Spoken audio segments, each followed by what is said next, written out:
Peter Pan. Dalam cerita pertama ini, saya akan menceritakan tentang Peter Pan. Menceritakan seseorang mahasiswa yang selalu mencuri buku dari perpustakaan. Mulai bergerilya dengan cara berdemonstrasi di perpustakaan karena dianggap semena-mena terhadap sebuah buku. Pria ini ditemani 10 orang temannya yang pada akhir gerakannya mendapat hasil pahit dan beberapa cibiran pedas dari mahasiswa lain. Tidak berhenti sampai situ saja. Karena pria ini yang tidak kunjung lulus, mulailah dia dipanggil Peter Pan, dengan artian pria yang mau selalu muda dan tidak ingin tua. Namun, ia tidak masalah dipanggil Peter Pan. Mulailah Peter Pan menulis ulasan tentang politik, hingga ia didatangi oleh presiden diktator yang ia sebut dalam tulisannya. Tidak sampai di situ, Peter Pan dipermalukan di televisi dengan sebutan kabinet dengan lelucon yang tidak lucu. Tidak berhenti, Peter Pan malah semakin menjadi dengan memimpin semua orang, dan pada akhirnya perjuangan mereka mencapai puncaknya dengan kemunduran dari presiden diktator itu.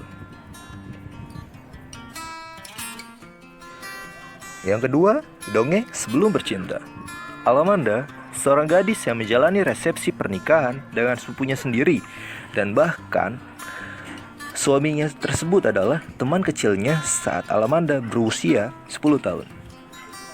Alamanda memberi syarat bahwa tidak akan bercinta sebelum menceritakan sebuah dongeng, dengan maksud menolak perjodohan tersebut.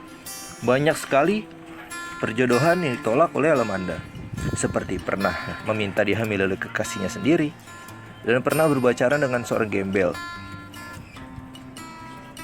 Namun Alamanda sangat merindukannya, dan sebulan Alamanda menikah, ia belum juga hamil.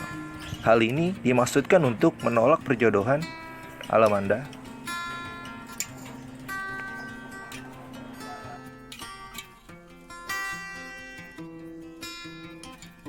Yang ketiga, coret-coret di toilet. Sebuah dinding yang baru dicat, bahkan baunya pun masih tercium. Seorang pria bergaya punk mencoret dinding dengan tulisan perlawanan, hingga dibalas oleh seorang perempuan bergaya punk juga, dengan nada mengejek pria tersebut. Pria punk itu melihat lagi, dan terlihat balasan tercoret dari lipstik.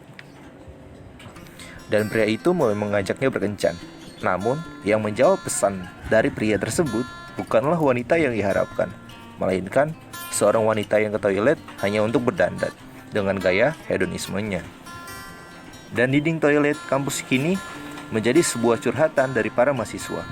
Pernah beberapa kali dicat ulang, namun besoknya akan penuh dengan coretan lagi.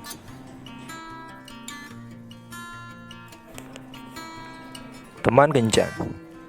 Seorang pria yang baru saja selesai berjuang memperjuangkan hak-hak kecil rakyat Indonesia, karena presiden yang menurutnya menyebalkan sudah lengser juga. Malam minggu ia sangat ingin berkencan, karena semua teman yang ada di pondoknya berkencan semua.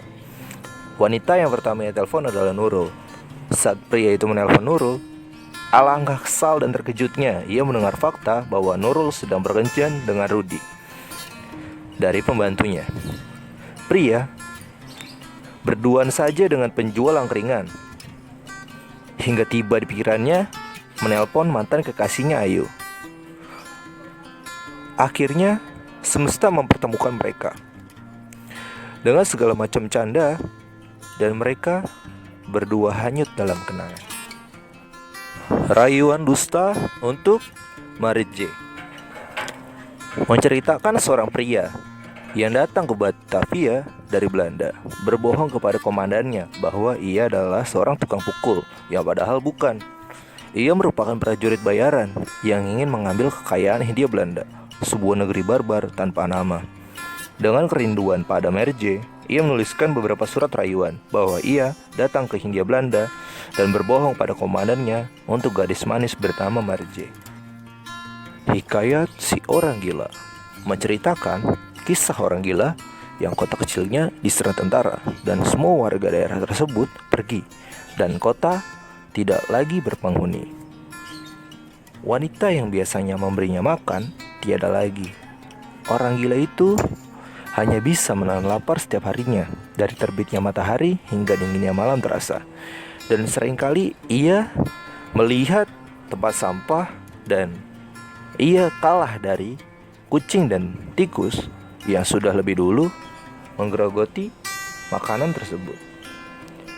Ia mulai beranjak dan pindah ke sebuah desa dengan harapan menemukan makanan.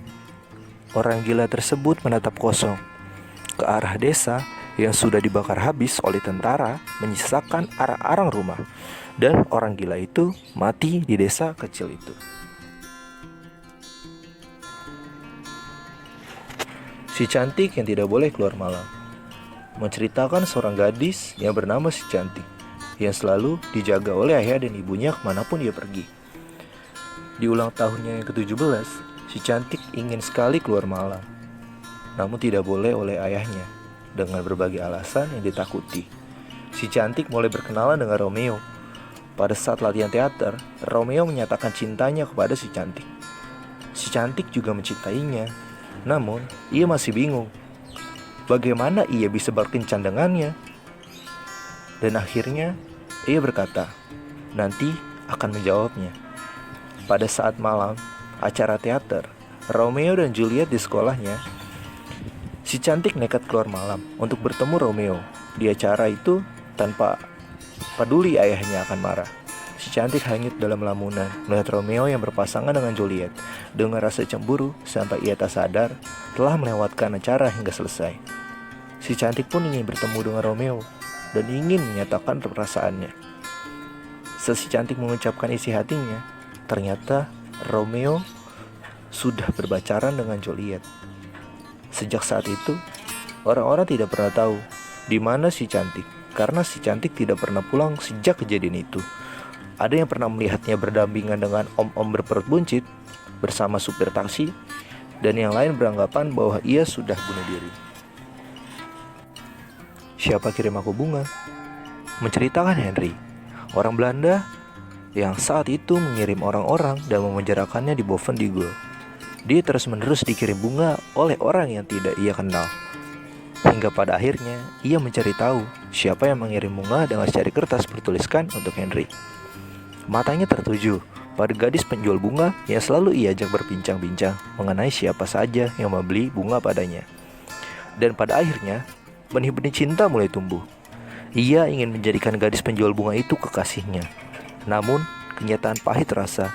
Saat tahu, ternyata ayah dan ibu gadis penjual bunga itu ternyata sudah dipenjarakan oleh Henry di Bovendigul.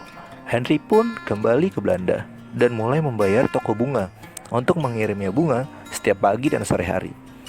Dan terdengar desas-desus bahwa Henry terkena skizofrenia.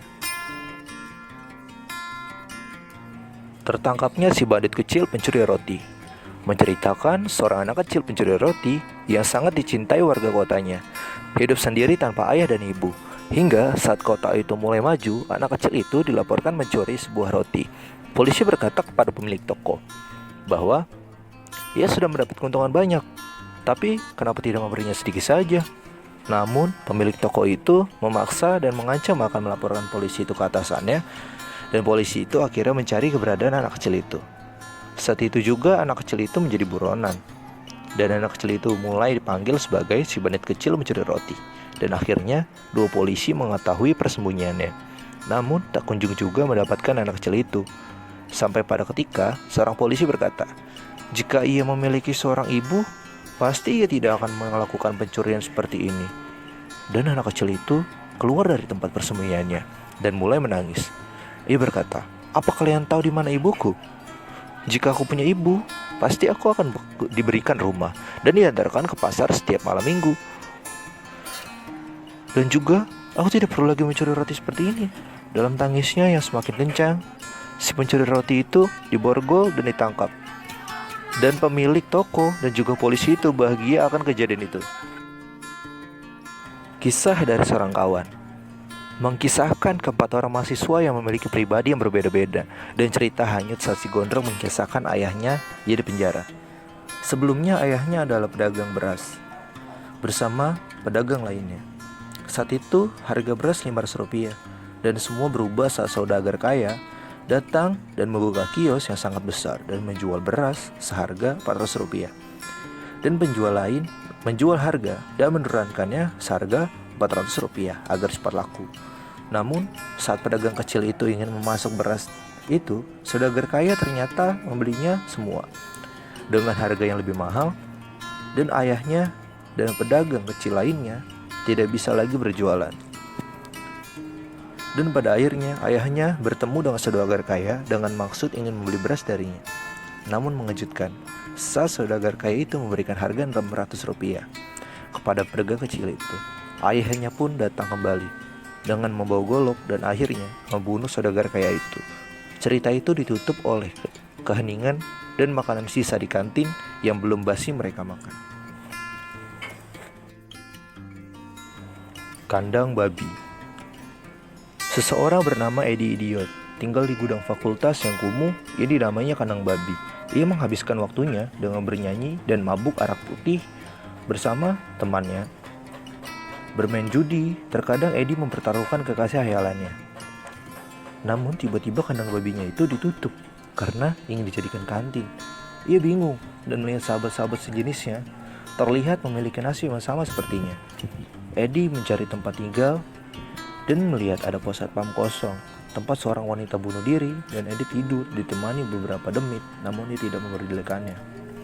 Edi terbangun dan melihat ada anjing kudis sedang mengendusnya. Edi berpikir untuk memiliki pondok. Ketika Edi sedang melamun, sahabatnya Widi terlihat sedang berjalan ke arah gedung rektorat. Edi memanggilnya, dan kedua sahabatnya kini bertemu kembali dengan nasib yang berbeda. Edi Idiot seorang mahasiswa yang tidak kunjung lulus, dan Widi yang kini menjadi dosen di fakultasnya. Edi ditraktir makan oleh Widi, dan Edi meminjam uang 100.000. Itu cukup untuk menyewa pondok selama 3 bulan, pikirnya. Namun Edi segera membayar hutang, dan uang sisa separuhnya itu ia berjalan dengan riang gembira dan membeli kunci untuk kandang babinya yang digembok, dan sisanya dibelikan arak putih dan mabuk bersama teman-temannya. Begitulah narasi singkat dari saya mengenai novel Coret-Coret di Toilet karya Eka Kurniawan. Di sini akan lebih terasa bila kita membacanya sendiri, karena banyak sekali sarkasme di buku ini yang sangat